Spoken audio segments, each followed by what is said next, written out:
Se liga que está no ar mais um programa da TV Justiça que conecta você, jovem, com seus direitos e mostra quem está fazendo a diferença. Na edição de hoje, o destaque é para uma geração de jovens conectados com a neuroengenharia.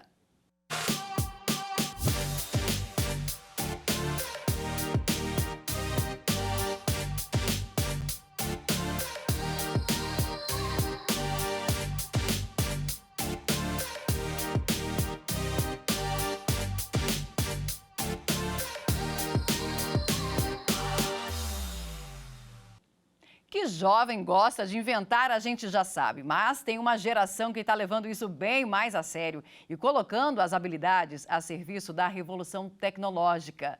E por que não associar a engenharia para melhorar o desenvolvimento de uma das mais complexas máquinas já conhecidas, o cérebro humano? Esse é o trabalho da neuroengenharia. E foi a curiosidade por essa área que levou um jovem sul-mato-grossense a começar bem cedo os estudos e as pesquisas da chamada interface cérebro-máquina. Se liga na bio do Luiz Fernando da Silva Borges. No feed do Luiz Fernando Borges, uma coleção de reportagens, prêmios e participações especiais em programas. É que o jovem de Aquidauana, no Mato Grosso do Sul, já foi longe com suas pesquisas e inovações. Longe mesmo. No Sistema Solar, um asteroide foi batizado com o nome dele. É o 33503 da Silva Borges. Tudo isso porque o Luiz Fernando ganhou em primeiro lugar na maior feira de ciência e engenharia do mundo para estudantes do ensino médio, na categoria Biomedicina. A premiação veio por conta de um método que ele desenvolveu de controle de próteses a partir da simulação com braço virtual. E não é só esse pequeno reconhecimento, não. O Luiz Fernando acumula mais de 60 prêmios nacionais e internacionais. Culpa de uma paixão que começou ainda na adolescência, pela interface cérebro-computador. O pontapé para as pesquisas foi dado no ensino médio e continua até hoje, no Instituto de Tecnologia e Liderança em São Paulo, onde ele estuda engenharia da computação. Nesse registro, ele está com o professor Miguel Nicoleles, neurocientista brasileiro que inspirou o jovem a dar os primeiros passos nesta área. E hoje, Luiz Fernando pode dizer que está pedalando sozinho e com autonomia reconhecida até por uma das maiores entidades na promoção do conhecimento. E é ele que a gente chama agora para entrar aqui no telão do Se Liga. Oi, Luiz Fernando, seja muito bem-vindo ao nosso programa. Olá, muito obrigado pelo convite. Prazer estar aqui.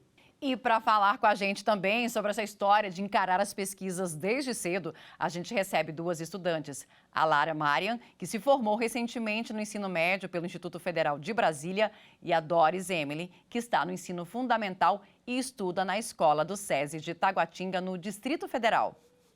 Vamos receber essas meninas aqui no telão do Se Liga. Seja bem-vinda, Doris. Muito obrigada pelo convite, é um prazer estar participando aqui com vocês. Lara, seja bem-vinda também ao nosso programa.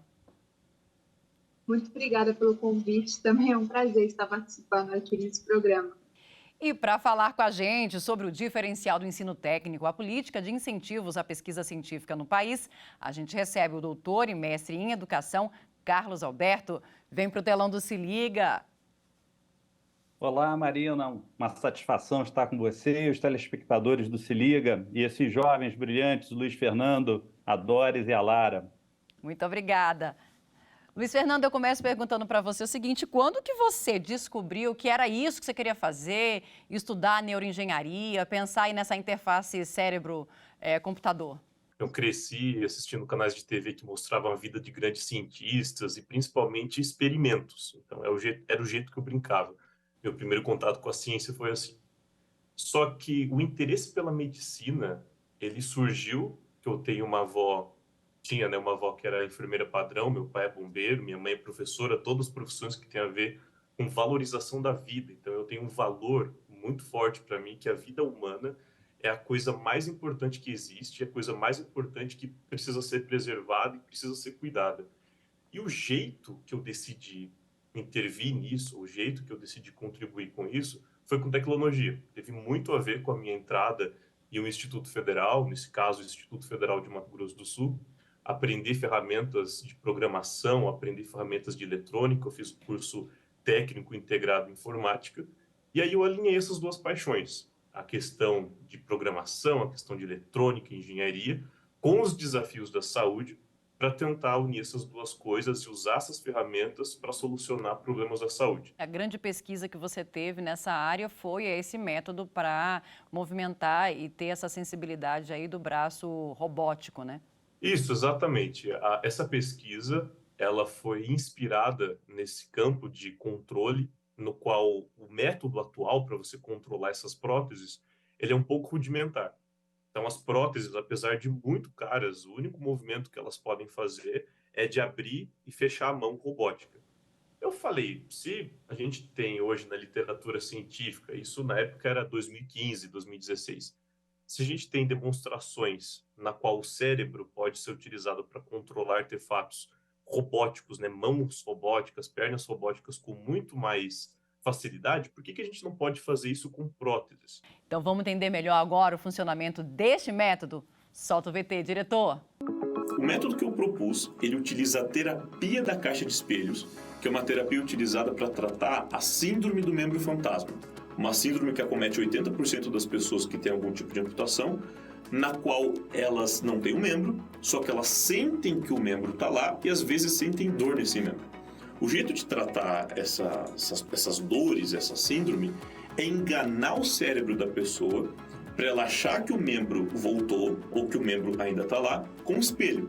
Então você coloca um espelho, esconde o membro remanescente atrás desse espelho, pede para ela colocar na frente do espelho o braço que ela ainda tem, e quando ela fizer movimentos com o braço que ela ainda tem e olhar para o reflexo, o cérebro dela vai repetir todos os impulsos elétricos para fazer o braço que ela ainda tem mexer no membro que sobrou da amputação.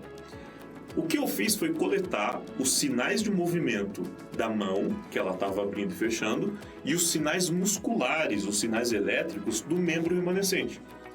Quando esses dois sinais são cruzados num programa de computador, o programa vai aprender muito melhor e muito bem como fazer a tradução desses sinais musculares nos sinais de movimento para o movimento de 10 juntas, essas 10 juntas da nossa mão, que a gente é capaz de controlar independentemente. Luiz Fernando, conta pra gente uma coisa aqui. Esse projeto, você começou a desenvolver ele no ensino médio ainda. Você acha que esse ensino técnico foi determinante para o sucesso da pesquisa e esse desenvolvimento? Com certeza. O motivo pelo qual eu entrei no Instituto Federal de Mato Grosso do Sul era porque eu queria fazer pesquisa científica. Eu tinha um interesse gigantesco por participar de feiras de ciências, principalmente lá no estado de Mato Grosso do Sul, a FETEC MS, depois a FEBRAS, a Feira Brasileira de Ciências e Engenharia, e eu só sabia que eu queria participar desses movimentos, eu queria fazer pesquisa científica. E quando eu soube que uma das atribuições de um estudante de instituição federal era justamente ter a oportunidade de entrar em projetos de pesquisa e ser orientado por professores que tinham mestrado, que tinham doutorado, no final do meu 9º ano, eu passei as minhas férias inteiras estudando para o processo seletivo, entrei em primeiro lugar no curso de técnico integrado em informática, e lá dentro, desde o primeiro semestre, né, aprendendo, vivendo todo aquele ambiente que não parece muito até um ambiente de ensino médio, parece já um ambiente universitário. Aquele que estimula a autonomia, estimula que o estudante corra atrás do seu próprio conhecimento.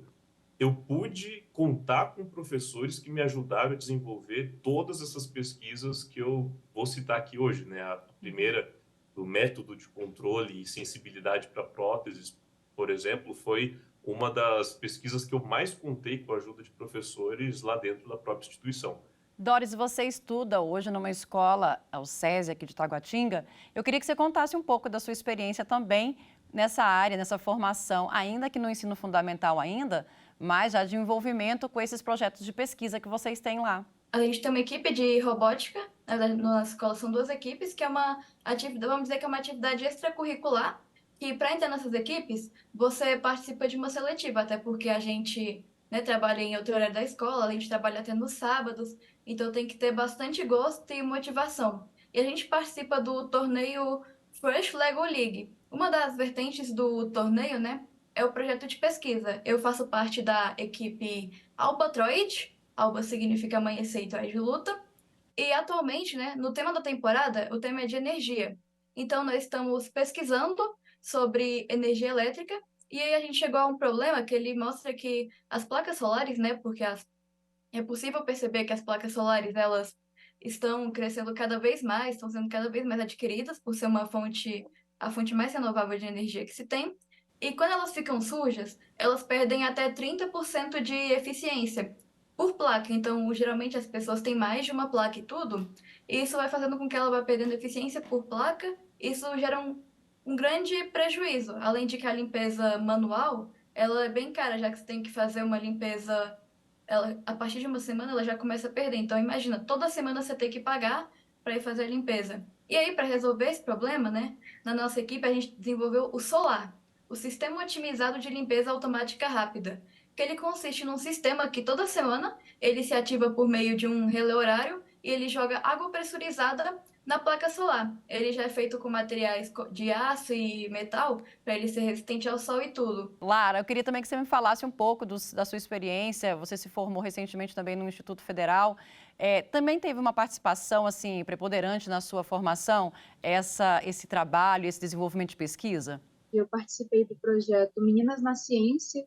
Eu, inclusive, continuo no projeto como membro externo, né? Auxiliando, ajudando, sendo convidada de vez em quando pelas professoras, que eu ainda tenho muito carinho. E nesse projeto, o principal objetivo da gente é trazer as meninas para áreas de ciência e tecnologia. Então, a gente tinha muita preocupação em divulgar essas carreiras, divulgar essas oportunidades. Então, essas coisas não aparecem de bandeja. Você não chega ali já e as pessoas te oferecem.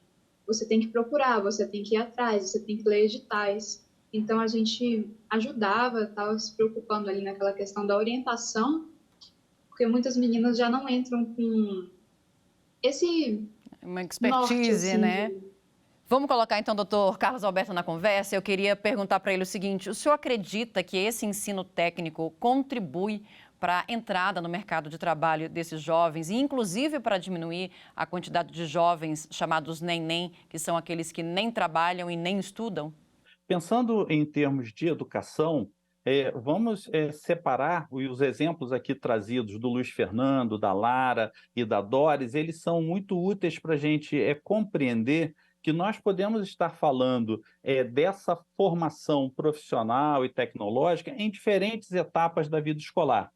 É importante a gente destacar que nós temos hoje pesquisas que apontam maior empregabilidade para os estudantes que optam pela formação tecnológica e profissional.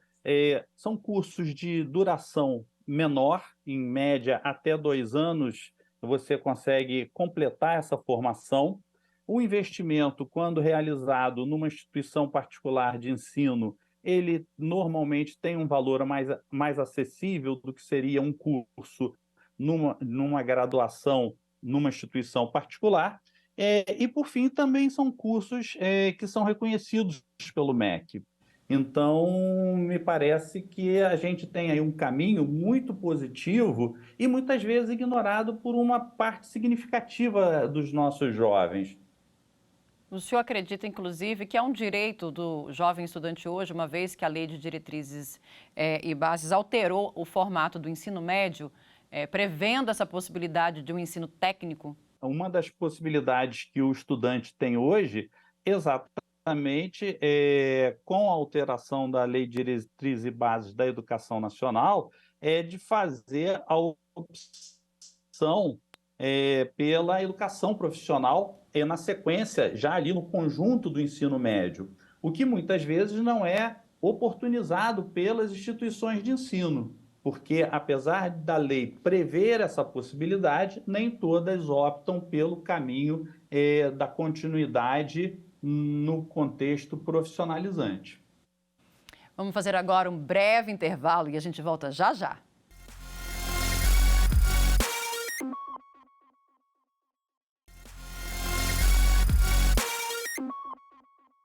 O Se Liga está de volta na edição de hoje. O papo é cabeça. Com a gente aqui o Luiz Fernando, que desenvolve pesquisas na área da neuroengenharia.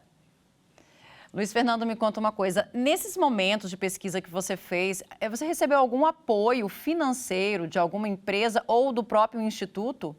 Sim, inicialmente foram bolsas de iniciação científica da própria instituição. Então, o próprio campus aqui da UANA, no Instituto Federal, tinha um programa que apoiava os estudantes com a verba do próprio campus, mas depois eu tive a oportunidade de ser bolsista do CNPq, inclusive como premiação da Febrace 2015, e depois eu fui bolsista de um outro programa de iniciação científica júnior, mas ainda no ensino médio e ensino técnico, que é da Fundect, é uma fundação de amparo de pesquisa do Mato Grosso do Sul. E depois de tudo isso, eu tive a oportunidade de ter uma parceria com a iniciativa privada, que financiou uma das minhas pesquisas na área de interface cérebro-computador. E vou perguntar aqui para o Dr. Carlos Alberto, o Brasil tem uma lei de incentivo fiscal às pesquisas, e como que ela funciona hoje? Vamos lá, Mariana. Temos sim, temos, por exemplo, a Lei 11.196, de 21 de novembro de 2005, que foi regulamentada pelo Decreto 5.798, de 2006. Mas eu vou lhe dizer que mais importante do que a gente saber que existem as leis foi a fala da Lara. Porque nada disso, e o Luiz Fernando também falou agora, das agências de fomento, nada disso vem de mão beijada para a gente. Nós que trabalhamos com pesquisa temos um certo bichinho da inquietação, né? Nós temos que estar o tempo todo ligados, participando das redes, seja na graduação, seja ainda no ensino médio, seja na estrito sensu, nos cursos de mestrado, doutorado. E temos que ter, com esse bichinho da inquietação, esse olhar atento para os editais que são publicados, porque a legislação prevê, mas muitas vezes a informação não chega ao seu destinatário final. E além das pesquisas em neuroengenharia, o Luiz Fernando resolveu não ficar de braços cruzados durante a pandemia de Covid-19 e participou de 2 projetos, um deles voltado para a vacinação de crianças com a ajuda de um óculos de realidade virtual. É hora do Se Liga Mais.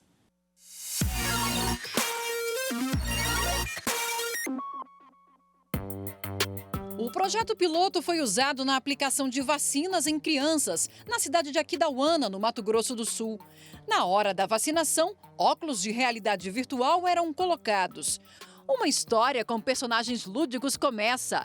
Uma fada recebe uma armadura e tudo é sincronizado com o momento da aplicação da vacina. Com isso, a criança praticamente não percebe a agulhada, reduzindo a dor, a ansiedade, o medo e o estresse e aumentando o engajamento na imunização pelo interesse das crianças na experiência virtual. A animação foi doada por uma empresa. Ainda durante a pandemia, Luiz Fernando integrou uma equipe de engenheiros que desenvolveu um ventilador pulmonar de emergência para pacientes em momentos críticos. O dispositivo possui as principais funções de um ventilador pulmonar convencional e foi testado no maior hospital público do Centro-Oeste, onde ventilou pacientes de forma bem-sucedida. Hoje, o aparelho está sendo destinado a cirurgias veterinárias. Luiz Fernando, esses projetos não envolveram aí uma pesquisa em neuroengenharia, mas eu imagino que tem aí um gosto diferente, um reconhecimento especial para você ter participado deles, né? Eles não envolveram neuroengenharia, só que eles envolveram o meu valor principal, esse cuidado à vida humana. Então, o primeiro projeto, que foi o ventilador pulmonar de emergência, eu tive o prazer de liderar e integrar essa equipe de engenheiros que desenvolveu esse aparelho. Foi um desafio, foi uma aventura, porque era o meio da pandemia, início de 2020, onde poucos recursos tecnológicos estavam ali disponíveis por causa de um rompimento de cadeias de suprimentos e todos aqueles outros problemas que foram possíveis ser observados durante a pandemia. Só que mesmo assim, graças à vontade, graças ao talento humano que eu pude estar em contato, que eu pude liderar, foi possível desenvolver essa solução, que foi testada, que foi demonstrada no ambiente hospitalar. E depois de tudo isso, quando nós felizmente estávamos na fase de vacinação, e vacinação infantil, muito importante, né, para preservar o futuro, né, as gerações futuras, eu decidi utilizar um aprendizado lá do projeto da prótese, que foi possível fazer com que o cérebro da pessoa amputada sentisse um braço virtual como se fosse o dela. Então, por que não fazer com que uma criança, que geralmente, né, tem muita sensibilidade àquela dor da agulha, porque a injeção é intramuscular, percebesse aquela agulha como se fosse uma pedra de fogo? Foi a primeira vez que no SUS utilizou a realidade virtual, esses óculos de realidade virtual, que foram doação minha, para poder fazer a vacinação. E lá na minha região, onde o projeto iniciou, nas unidades piloto, quem chorou nas vacinações que eu acompanhei, algumas vezes foram os pais ou foram as mães, porque eles nunca tinham visto antes o seu filho ou a sua filha tendo uma reação tão ok na hora de tomar vacina. Vou dar oportunidade para a Doris agora fazer uma pergunta. É assim, né? Você que estudou no Instituto Federal, eu queria que você falasse da importância da pesquisa não só no ensino médio técnico, mas também no ensino médio normal, assim.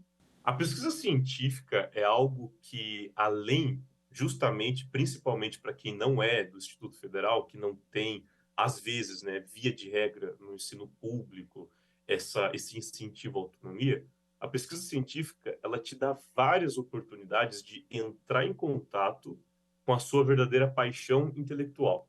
Então, imagina que o seu interesse desde pequeno foi por borboletas, porque, de repente, você se fascinou pelo fenômeno da transformação de uma lagarta em uma borboleta. De repente, se você fizer um projeto de pesquisa nisso, achar um professor de uma universidade federal, uma universidade particular que seja que tope te orientar num projeto de pesquisa como esse, você vai desenvolver habilidades acadêmicas que vão te ajudar dentro da sala de aula. E você vai desenvolver habilidades comportamentais que vão te ajudar na sua vida pessoal, inclusive. Então, autonomia, tudo guiado pelo gosto que você tem pelaquilo que você está estudando. A participação em feiras nacionais e internacionais também é uma forma de incentivar e desenvolver essa iniciação científica no país? Eu entrei nesse mundo de quero participar de uma instituição, que no caso é o Instituto Federal, porque eu quero desenvolver pesquisa, porque eu sei lá que tem professores, mestres e doutores que podem me orientar nisso, por causa de feiras de ciências. Então, naqueles mesmos canais de TV que eu iniciei o programa falando, que eu assistia sobre a vida de grandes cientistas e experimentos que eu gostava de brincar, eu via propaganda da FEBRASE, a Feira Brasileira de Ciências e Engenharia, que acontece na Escola Politécnica da Universidade de São Paulo. Então, eu participei orgulhosamente da FEBRASE 4 vezes, de 2014 até 2017, e representei o Brasil na maior feira de ciências e engenharia do mundo, que é a International Science and Engineering Fair, 3 vezes, de 2015 até o ano de 2017. Então, esses movimentos de feiras de ciências, inclusive, como a gente já está falando de editais, reforça a importância do edital de feiras de ciências, que é intermediado pelo Ministério de Ciência e Tecnologia. Queria que rapidamente você também respondesse a nossa última pergunta, que é o que está sendo feito agora? Você está desenvolvendo alguma pesquisa também nessa área de neuroengenharia? Sim, eu recentemente, ano passado, entrei no curso de Engenharia de Computação no INTEL, Instituto de Tecnologia e Liderança, uma faculdade que fica dentro do IPT, né, o Instituto de Pesquisas Tecnológicas, no curso de Engenharia da Computação. E o componente da autonomia continua, e eu utilizei esse componente para propor uma parceria. Existe um grande hospital público de São Paulo já envolvido em todo o processo, para hospedar os testes clínicos dessa minha última pesquisa, para estabelecer uma comunicação entre cérebro e computador, no caso de pessoas que estão inicialmente consideradas em coma. Acontece que algumas pesquisas já demonstraram, usando técnicas de ressonância magnética funcional, né, aquela máquina gigantesca que ocupa um cômodo inteiro, que pacientes nesse estado conseguem responder a comandos verbais. Então, por exemplo, se você falar para o paciente, se você estiver me escutando, imagina se você está jogando tênis, se você quiser responder sim para uma pergunta. Ou, imagina que você está andando ao redor da sua casa, se você quiser responder não, 2 áreas bem distintas do cérebro são ativadas. E com isso, os pacientes conseguiram responder sim ou não para algumas perguntas. Isso já foi demonstrado em algum tempo. Só que quando eu vi aquela pesquisa do professor Nicoledes, do chute da Copa do Mundo de 2014, onde uma pessoa paralisada deu o primeiro chute usando um exoesqueleto robótico controlado pela intenção mental, falei, poxa, será que não dá para tornar todo esse procedimento de identificar a intenção de se mover ou a intenção de responder portátil? Foi aí que a pesquisa começou, desde 2017 até agora, em que, de forma muito esperançosa, eu acredito que até esse ano a gente possa ter uma demonstração desse tipo. Porque lembrando, né, de acordo com as tecnologias disponíveis atualmente, muitas pessoas vão desse estado de completa paralisia para a morte, né, sem ter oportunidade de expressar seus últimos desejos, suas últimas palavras para o mundo. Desejo boa sorte nessa sua pesquisa, Luiz Fernando, e agradeço a sua entrevista aqui. Agradeço também a Doris, a Lara, agradeço também ao Dr. Carlos Alberto. Muito obrigada pela participação aqui no nosso programa. E o Se Liga fica por aqui. Até o próximo programa. Fui!